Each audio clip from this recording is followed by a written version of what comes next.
Gustavo, o primeiro que enviou aqui foi no direct mais cedo que eu coletei essa pergunta Perfeito?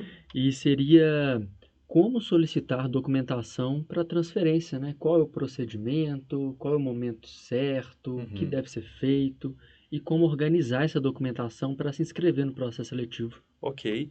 E é uma pergunta pertinente, importante não só para quem trouxe a pergunta, mas para todos os alunos, tanto do exterior quanto para o Brasil. Mais importante para o aluno do exterior, tá? Muito mais importante, porque para o aluno do exterior a documentação ela é mais desafiadora, o fluxo da solicitação dessa documentação, até que essa documentação ela esteja pronta, ele tem um pouco mais, tá, de complexidade, ele tem um pouco mais de etapas a serem cumpridas. Então vamos lá. O aluno do exterior, o aluno do exterior, a primeira questão que ele tem que fazer é decidir transferir, não deixar para a última hora. Os dois melhores momentos para que o aluno do exterior ele decida sobre a transferência é nesse momento agora, fevereiro, janeiro que se foi aí, tá? Início de março. Não que ele não possa começar a se preparar depois, mas esse é um bom momento que ele já escolha ou tenha indicado pelo MEDS as faculdades mais adequadas para ele. Nesse momento, ele já entra em contato com duas informações muito importantes. No momento que ele já sabe as faculdades que são foco da preparação dele. Ele entra em contato com o conteúdo necessário, o formato de seleção necessário para a preparação dele, e ele entra em contato também com os documentos necessários. Por que é tão importante esse contato precoce? Porque quando o edital ele abre, o edital ele abriu o edital. Você tem que entregar a documentação, na maioria maciça das faculdades, durante o período de inscrição. Então, se o edital abre hoje, dia 22 de fevereiro, a inscrição provavelmente começa hoje e vai até o dia 2 de março, e vai até o dia 5 de março. É difícil a gente ter períodos de inscrição tão distendidos, tão dilatados. Então, nesse momento que você já tem a sua faculdade como foco, você já precisa começar a solicitar sua documentação, porque quando o edital sair, você não vai ter tempo de reação para organizar a sua documentação. Documentação, ela vai passar, agora a gente começa as etapas, pela primeira etapa, que é solicitar a documentação na sua faculdade. E tem duas variáveis que são muito importantes no momento que você solicita a documentação na sua faculdade ou que você está no ímpeto de solicitar. Primeiro, o financeiro. Cada faculdade no exterior tem um valor para a documentação. Tem um valor para a documentação. Você precisa estar preparado e organizado financeiramente para ter esse valor em mãos para solicitar essa documentação. Outra questão é a morosidade que a faculdade tem. Cada faculdade tem um período de entrega documental. Solicitou a documentação no dia zero, desse dia zero até o momento que você vai pegar a documentação em mãos, tem faculdades que vão demorar 45 dias, outras 30 dias, outras 6 meses, pasme, outras 8 meses. Tem faculdade na Argentina que demora 8 meses. Isso impede a sua transferência? Não, não impede. Isso faz com que o seu planejamento tenha que ser diferente do seu colega, que a faculdade demora 45 dias, de outra faculdade. Então, esse é o primeiro ponto do fluxo. Você recebeu essa documentação em mãos, você tem que legalizar essa documentação. Pegou a documentação, conferiu, página por página, tem uma assinatura em todas as páginas? Tem o carimbo em todas as páginas, porque o edital que eu quero talvez solicite isso, né? É, tenho todos os documentos necessários, o meu nome está correto, o meu RG está correto, do exterior mesmo que seja, tá, o nome do meu pai e da minha mãe está correto, conferiu tudo, você vai apostilar esse documento em AIA. Como que é o apostilamento de AIA? Você vai levar esse documento no MEC do país onde você estuda, do MEC do país onde você estuda. Você não vai levar em nenhuma instituição brasileira, nenhuma instituição representante, né, nacional fora do território brasileiro. Consulado, chancelaria, embaixada. Não. Você vai levar no MEC, se for Paraguai, no MEC Paraguai. Lá você vai receber o carimbo do MEC. Tirando o documento do MEC, recebendo o documento do MEC, normalmente é rápido isso não passa de uma semana, você vai levar esse documento ao Ministério das Relações Exteriores e vai receber o segundo carimbo, que é o carimbo do Ministério das Relações Exteriores. Nesse momento que você tem o carimbo da sua faculdade, que já vem naturalmente com o documento no momento que você recebe lá na secretaria da sua faculdade, que você tem o carimbo do MEC, você tem o carimbo do Ministério das Relações Exteriores, esse documento ele está apostilado em AIA. E isso traz legalidade e fé pública para esse documento no Brasil. Então, esse documento no Brasil, ele pode ser aceito até mesmo sem tradução por algumas faculdades e algumas instituições, porque ele acabou de ganhar veracidade.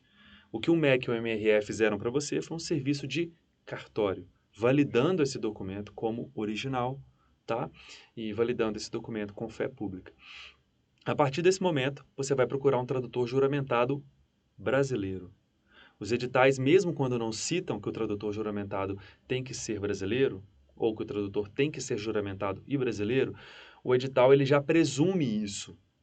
Então, o tradutor tem que ser juramentado brasileiro. E você vai levar essa documentação para tradução. Levando essa documentação para tradução, você vai ter esse documento pronto para entregar durante o período de inscrição. Qual o tempo que demora em média, tá? Desconsiderando algumas faculdades argentinas que são absurdas em tempo de entrega, tempo de entrega médio em torno de 3 meses. O tempo médio do apostilamento de AIA, se muito, de forma pessimista, 2 semanas. E a nossa tradução aqui no MEDS, né, a nossa parceira, entrega em 7 dias. Então a gente está falando aí de 4 meses, para que a gente tenha um prazo seguro para que você entregue a documentação no seu período de inscrição, sem perder nenhum ponto, sem correr o risco de ser eliminado por ausência documental, com tempo ainda de ter alguma reatividade, caso algum documento tenha, em algum fluxo dessa documentação, haja morosidade ou algum problema. Tá? Então, 4 meses é um tempo adequado. Para todos? Não. Tem escolas no Paraguai que entregam em 30 dias. Você já resolve isso em 2 meses. Para o aluno brasileiro, é muito tranquilo. Solicita a documentação na segunda, em 15 dias, gratuitamente, essa documentação vai estar toda na sua mão. Então, não existe nenhum fluxo desse. Então, a documentação, ela requer antecedência para o aluno do exterior. Por quê? Porque o planejamento de transferência do aluno do exterior, ele depende muito da documentação. E o êxito que o aluno do exterior terá no processo seletivo de transferência depende também muito da documentação. A documentação, na grande maioria dos processos, ela é eliminatória.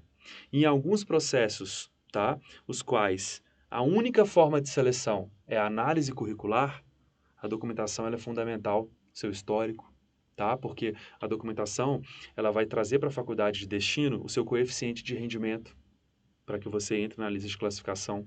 Ou a documentação ela será pareada entre faculdade de origem e faculdade de destino. E daí, quanto maior o pareamento for, vai sair a sua nota melhor ou pior. Tá? Então, a documentação é fundamental, é um pilar do nosso atendimento aqui no MEDS. Nós temos uma consultoria que trabalha em função da orientação documental do aluno. Tá? A gente confere documento, a gente avalia toda a documentação, a gente orienta os documentos necessários. Nós temos uma equipe parceira de tradução. Tá? E o valor?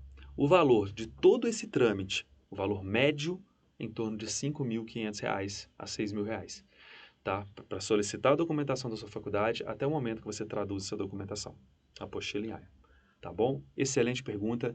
Obrigado pela oportunidade de responder essa pergunta, que é um pilar da transferência do exterior para o Brasil e até mesmo da transferência externa entre faculdades brasileiras. A Claudineia aproveitou o assunto aqui e disse que a documentação que ela levou para o Paraguai foi apostilada num cartório aqui no Brasil. Esse apostilamento não poderia ter sido ou ser feito num cartório, não? Olha só, é, ela falou que a documentação que ela levou para o Paraguai Isso, que ela foi levou para se apostilada. matricular na faculdade no Paraguai. Sim, pode, porque essa documentação ela era muito simples. A documentação que você levou para o Paraguai foi a sua documentação de ensino médio e seus documentos pessoais. Esse tipo de apostilamento de AIA, ele pode ser feito no Brasil em instituições cartoriais. Agora, obviamente, você teve que fazer no Brasil o apostilamento de AIA, porque o fim desse documento, né, o objetivo desse documento era ser entregue numa instituição paraguaia. Então, esses documentos eles foram apostilados no Brasil e ganharam, como o Brasil e o Paraguai são signatários dessa convenção, onde se estabeleceu o apostilamento de AIA, o Paraguai aceitou esse documento apostilado no Brasil, feito em cartório. Documentação simples. Escola de ensino médio, né, seu diploma de ensino médio e documentos pessoais podem ser apostilados no Brasil em cartório e no Paraguai provavelmente também. Você pode, por exemplo, um paraguaio pode apostilar um RG paraguaio num cartório paraguaio. Talvez até mesmo documentos escolares mais simples. A gente não lida com essa parte porque a gente não recebe estudantes paraguaios, né, de origem aqui, muito raramente. Tá? Mas é totalmente natural você ter apostilado no Brasil em cartório para entregar no Paraguai. Mas o inverso não funciona. Você tem que levar no MEC e no MRE. Cartório não vai fazer isso para você, não. E a gente observa, Gustavo, que grande parte aí das desclassificações em processo seletivo, dos indeferimentos, é decorrente de erro em documentação. Uhum. Quais são as dicas aí, ou o que você mais observa que os alunos erram ao submeter essa documentação e por isso são eliminados dos processos Uhum. seletivos? Então, dicas em relação à documentação. Olha, primeiro ponto onde a gente tem mais erro em relação à documentação é do ponto de vista temporal. É a solicitação tardia do documento em função de um objetivo específico no tempo. Então, se você tem um objetivo de transferir em julho, vai abrir, a gente tem 90 faculdades que aceitam aluno do exterior, e a gente imagina que em torno de 70 faculdades vão abrir agora em julho, entre junho e agosto, e você deixa para solicitar essa documentação em maio, está muito apertado. Tá? Você deixa para solicitar essa documentação em junho, quando você vê que realmente as coisas vão acontecer, que os editais vão abrir, o que é um erro, e você solicita a documentação, não dá tempo da documentação ficar pronta. E o principal eixo de problema dessa morosidade documental vai ser a sua faculdade. Porque não vai ser só você que vai estar solicitando a documentação, principalmente se você for aluno do exterior. Vários colegas estarão também solicitando documentação, não só para transferir para o Brasil, mas para também, transferir para outra instituição paraguaia. Então, existe um volume muito grande de solicitação à medida que a gente vai chegando aí no meio do ano. Então, esse é o primeiro imbróglio, esse é o primeiro gargalo, a primeira objeção que a gente tem em relação à documentação. Pedir no tempo incorreto em função do seu objetivo. Seu objetivo no final do ano, solicitar em junho, excelente. Tá? O segundo problema que nós temos é a solicitação insuficiente de documentação. O aluno, por vezes, ele tem aí em mente 2, 3, 4 editais com uma documentação mais simples. Histórico, ementa, matriz curricular, né? As ementas são os programas analíticos, que é a mesma coisa que conteúdo programático. Então ele solicita o histórico, solicita as ementas, solicita o atestado de vínculo, tá? Solicita a declaração de autorização e reconhecimento, mas aquela faculdade dele que ele quer específica, que acabou abrindo, solicita credenciamento e recredenciamento, ou solicita matriz curricular, ou os critérios de avaliação da sua faculdade de origem. Difícil ter reatividade. Por isso é tão importante agora, se o seu objetivo é o meio do ano, não estou falando do final. O final do ano é outra conversa. Quem está adquirindo o curso agora também estará com o apoio do MEDS, também estará com auxílio, também estará com a nossa parceria para os processos seletivos do final do ano. Mas para quem deseja estar estudando medicina no Brasil em 2023, segundo semestre, é necessário que você solicite a documentação com bastante antecedência. Tá? Antecedência agora. Por quê? Porque você não vai ter tempo, se você não vai ter reatividade, caso falte algum documento. Esse é o segundo ponto. Documentos incompletos. Então, o primeiro ponto é a morosidade da faculdade, o segundo ponto são documentos incompletos e o terceiro ponto é a bricolagem, a gambiarra.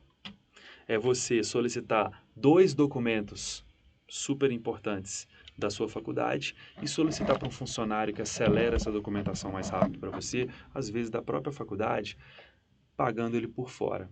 Infelizmente isso acontece. E esse documento, ele 99% das vezes, ele não vai ser considerado um documento válido. Esse é um segundo ponto. É quando você procura meios alternativos para conseguir essa documentação. Outra gambiarra, traduzir com tradutor não brasileiro, traduzir com tradutor paraguaio, traduzir com tradutor boliviano, com tradutor argentino, você vai ter problemas na faculdade no momento que você vai entregar. Então, o fluxo correto da documentação para não ter erro é fazer tudo no tempo certo, diretamente na secretaria responsável da sua faculdade, tempo correto, no local correto e com o tradutor brasileiro, que é onde esse documento vai vir. Tá? A tradução feita por um tradutor paraguaio, mesmo que ele seja juramentado, no Brasil ela vai ser considerada uma tradução simples. Então ela não vai ter validade. Então esses são os 3 principais gargalos relacionados à documentação. E existe um quarto gargalo, que é uma exceção, que é solicitar a documentação. A gente poderia colocar um asterisco nessa conversa nossa, porque é um caso muito menos provável, muito menos comum. A gente poderia colocar um asterisco que é a documentação solicitada muito antes. Tem faculdades, por exemplo, como a UFAC, que dão para o aluno um período máximo de 4 meses para que o documento dele tenha sido emitido no momento da inscrição. As inscrições da UFAC, elas acabaram agora no dia 3 de fevereiro. Perfeito? 3 de fevereiro. Eles permitiram que os documentos tivessem um prazo de emissão a partir do dia 28 de setembro. Então, se o objetivo é uma faculdade que tem uma solicitação atípica como a UFAC, é necessário que você também esteja preparado para isso, que você solicite a documentação certa, balanceando o tempo que a sua faculdade demora para entregar, qual é a data que a faculdade vai colocar, é no momento que eu solicito lá na secretaria, é no momento que o responsável, o coordenador, o reitor, quem seja, assina. Eu posso tentar falar com essa faculdade para ela colocar a data desse documento no momento que ela me entregar, ou um pouquinho antes, só para que eu não perca, eu esteja dentro desse prazo de emissão de 4 meses. Então, tudo isso faz parte do processo documental e tudo isso faz parte da nossa consultoria. É por isso que hoje a gente tem 82% de aprovação. Nós não teríamos 82% de aprovação se nós não lidássemos com a documentação com a responsabilidade necessária e com o respeito que a documentação merece. A documentação ela merece respeito total. Ela faz parte do processo eliminatório e, às vezes, classificatório dos processos de transferência. Tá bom? Gostou desse conteúdo? Não esquece então de dar o seu like aqui embaixo, se inscrever no canal e compartilhar essa informação com um amigo que pode gostar de saber de tudo isso que a gente falou aqui agora.